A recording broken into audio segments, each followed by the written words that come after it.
Rory, they talk about golf courses fitting a guy's eye. Graham said that about you, but is there something just about the mental component when you get to Bay Hill, just because you've done so well here? Yeah, I think you turn up at any golf course where you've had success, and automatically you're going to have some confidence coming in. I've shot some really nice scores here. I think the last couple of years I've opened up the tournament really well with, scores similar to what I shot today. So, and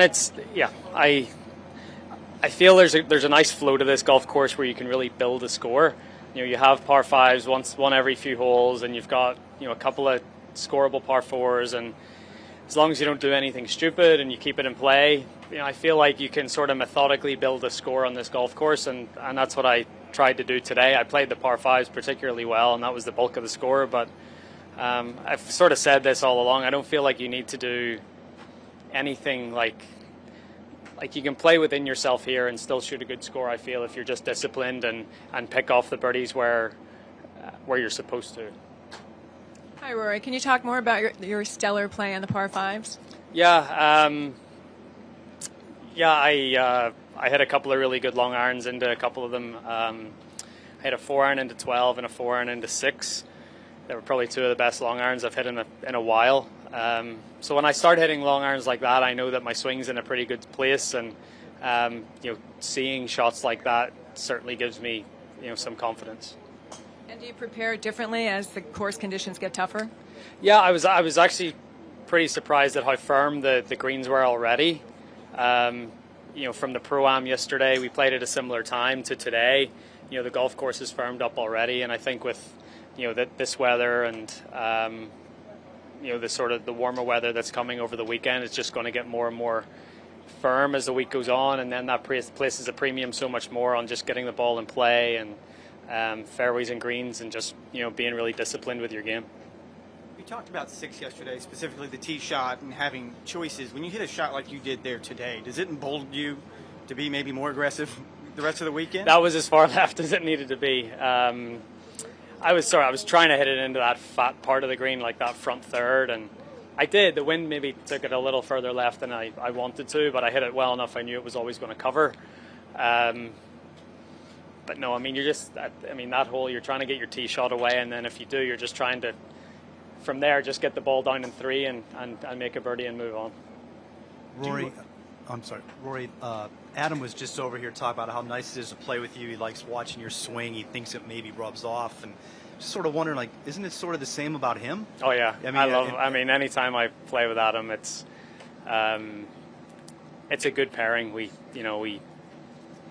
chat about all sorts of stuff. I feel like we've got quite a bit in common.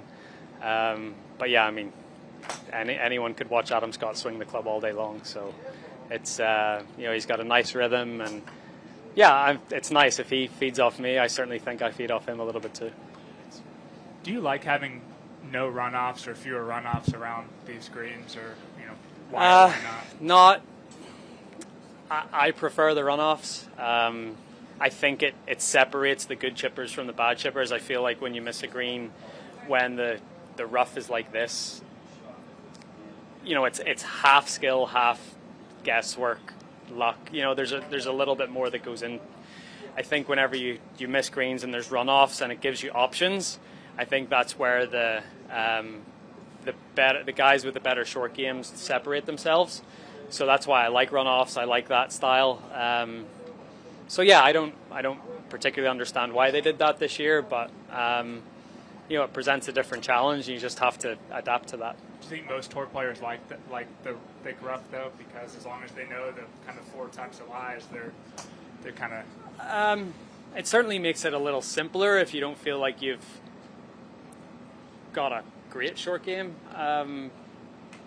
But even next week, for example, wherever the second cut's, it's not too long. I think even a cut like that, I feel like the guys can really show their skill around the greens if they have that skill, and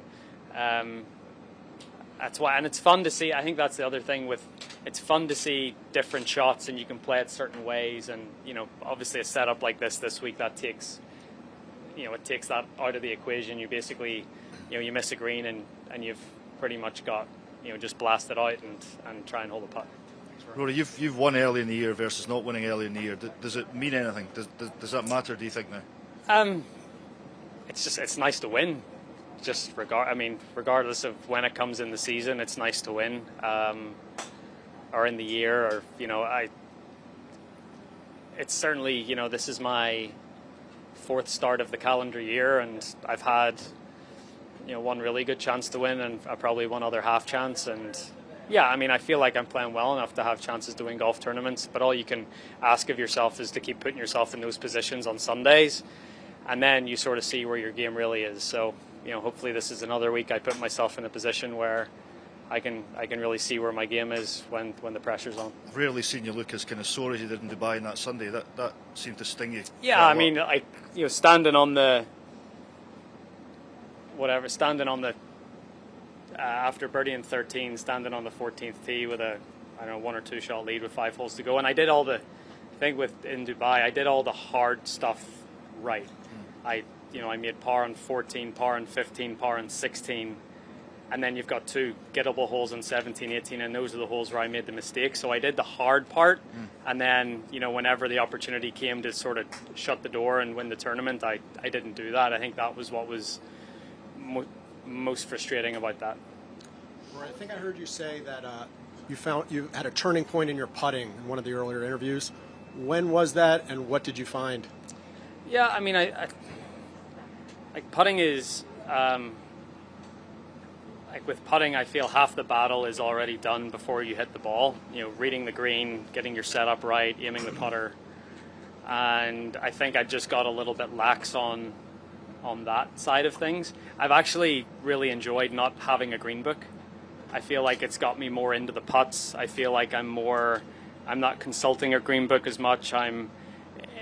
Honestly, I feel like it's benefited me these last few weeks, and that's been a nice thing. But it's just been a little bit of setup, and a little bit more green reading and practicing that, and those two things have, have stayed constant, and then I've putted well because of that. Did you find that on your own, your caddy, or Fax? A little bit of both. I was putting with Fax before going to the Middle East, and I just felt like I've started to creep a little too far away from the ball. Eye line was a little too far inside, and then what happens then is my right arm leaves my side. I really like, if I can keep my right arm in my side and the shaft plane and my right arm match up, it sort of becomes automatic from there. It's almost like your right arm just acts like a piston. So that's the feel I like, and just setting up like that is, and having that constant is important for me. Hey, Rory, as somebody who came up young and was pretty polished on and off the golf course as you were, I'm curious what your impression is of Will Zalatoris, and kind of, I don't know, while you've gotten to know him, he just hasn't been out here that long, but yeah. What do you see in him, in his game, and just how he handles himself? Yeah, great player, obviously. Hell of a ball striker. Drives the crap out of it. Hits his irons good. He's got a nice flight. He can hit it up in the air. I don't know him that well. I don't even know if I've played with him on tour at this point, but from what I've seen from him obviously playing in front of us today and watching on TV, he seems like a great kid I can't believe I'm saying kid. He seems like a great kid with a lot of potential and a really bright future. Thanks, appreciate it. Rory, on the rough, is it around the greens? Is it a hit and hope, or do you have a certain distance you take it back if you have to hack it out 10 yards, or do you know what I mean? It depends on the lie. Some are hit and hopes, and then others, if you get a decent lie, is more technique based, but there's a little bit of both in there. And in the off the fairway, does it cost you a shot? You'd have to look at the stats, but it's probably close to it. Okay, thank probably you. Close to it. When you're in position to win, and do you feel like you're supposed to? When I'm in a position to win, like Dubai, for example?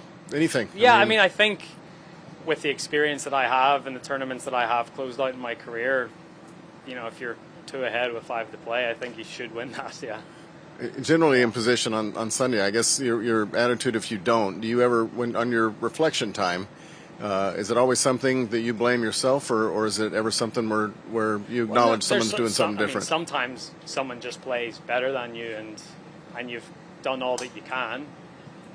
You're always going to nitpick and think there's things you could have done better, but I'd say 25% of the time it's someone's just played better than you and you've given it your all. But I'd say 3/4 of the time there's self error in there somewhere. Okay. Thanks. All right, Rory. Thank you, sir.